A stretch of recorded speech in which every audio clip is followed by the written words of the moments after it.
Welcome back, players. I'm Jack with 36 Cancel, and this is Coco the Weiss Cat. And I have a question for you. What would happen if you came to a Weiss tournament with a deck with no Climaxes? Well, you'd probably lose, but what if your opponent didn't have any either?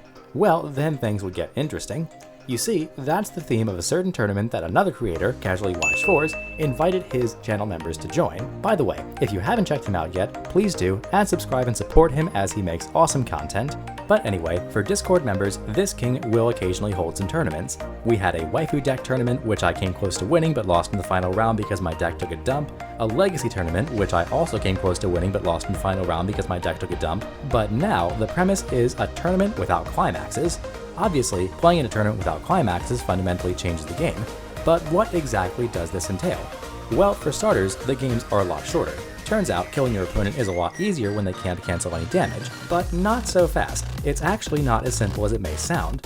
No Climaxes means no 1k1s or 2 soul, which means much less soul damage overall. You know what else playing no Climaxes means? No combos, no brainstorms, and no plussing triggers, which, by the way, covers about 95% of the ways you could actually plus cards to your hand besides drawing and blocking. This means that if you keep losing your characters, you're going to run out of things to play very quickly, even if you use Encore. The answer might be to play larger things that are tougher to get rid of, but without your combos, brainstorming, and in general, deck manipulation, how are you going to handle those things in a deck with so little draw power or stock generation? No Climax combos also means no finishing combos, meaning that all those things that deal extra damage don't work.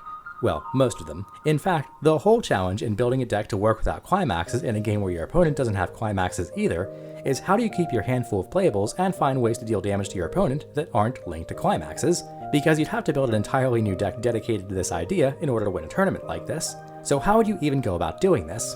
First off, it needs to be said that Weiss Schwarz is obviously not balanced or designed to be played without Climaxes, which are a key element in the game's flow.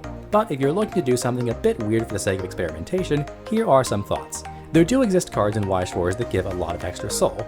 In fact, this Aqua from Konosuba and this Millum from Slime both get plus 50 soul on play, which in a game without Climaxes will kill you instantly, so obviously they're banned. There are cards like Lily from Danmachi or Asuna from SAO that you can pay 1 and give plus 1 soul as many times as you want, but given that you have like 4 or 5 turns maximum to build stock, this is probably not where you'd want to start. In fact, without soul triggers or direct attacking, you're coming in for a hot 3 damage a turn unless you can place in level 2s or 3s.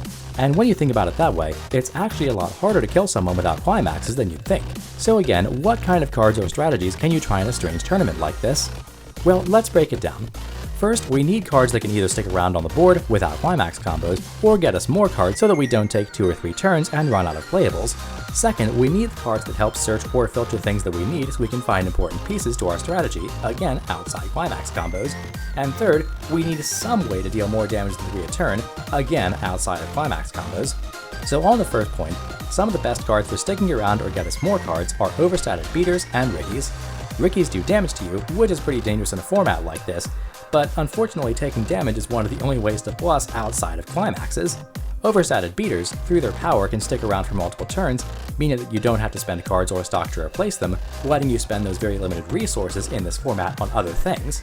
And if you kill your opponent's characters, the resources they have to expend to replace them are a lot more of a strain in this format, if you could call it a format.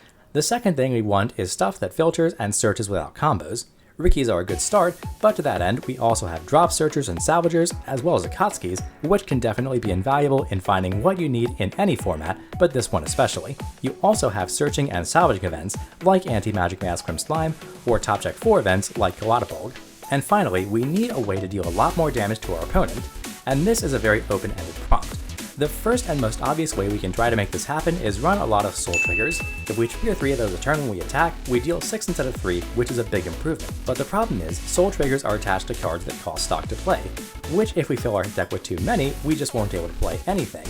After all, no Climaxes means no standby, but it doesn't mean no early plays. Early plays are often big, have 2 soul, and heal, and of course have soul triggers, which are all very important things in this format. A set with a lot of early plays, like Kaguya for example, or Bang Dream, could make for strong contenders if you can both heal and do more damage to your opponent effectively by employing a lot of early plays. By the way, a lot of early plays are contingent on having 2 or less Climaxes in your waiting room. Well, that's easy. However, early plays can't be played until level 2, and if we're thinking about those 3/2 healers with 2 soul, we can't play too many of them, otherwise we run into a hand where we have nothing to play and no way to fix it given our limitations. But still, we should probably have a decent amount of soul triggers unless our strategy is totally different. And on that note, our strategy can be something completely different. In fact, there are actually a lot of ways to deal a bunch of damage to someone that have nothing to do with soul triggers or climax combos. Take events for example. There are a lot of events in Weiss Schwarz that say something like pay 3 and deal 4 or pay 3 and deal 5. If you play one or two of these various events from different sets and your opponent is level 2 or 3, you can just outright kill them.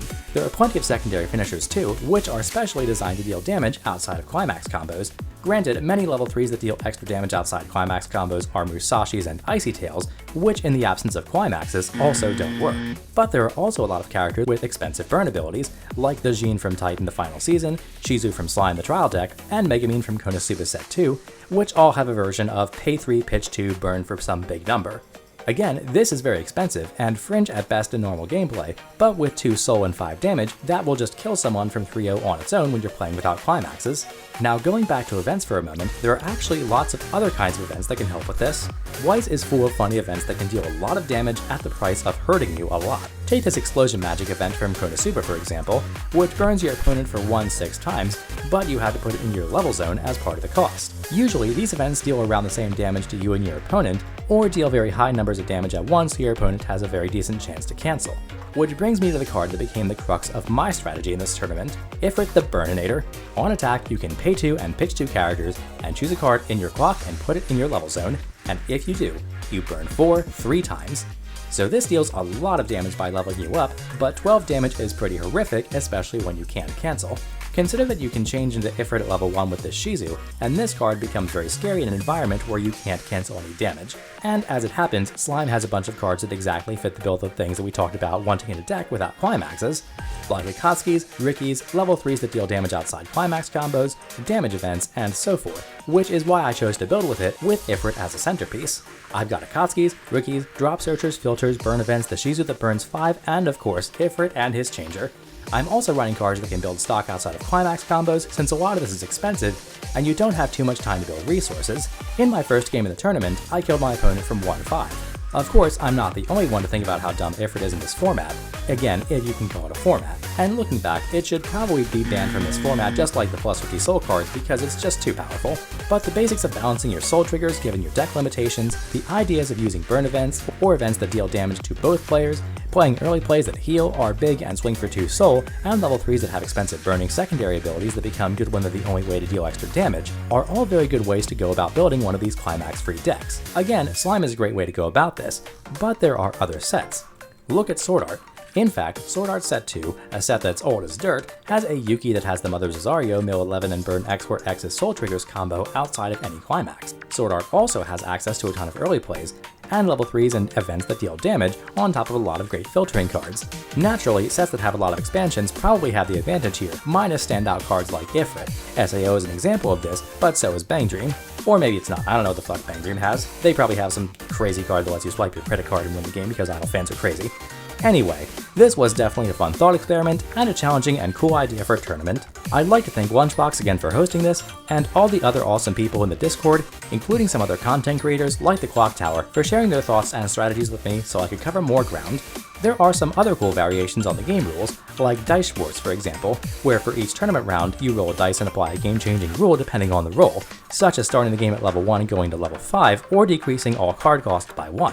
While these aren't so great for serious and sweaty tournaments, they're a fun distraction that encourages some different thinking. I definitely encourage all of you players at home to check out some of that, but no matter how you play, continue enjoying Weiss Schwarz. And as always, thanks for watching. Peace.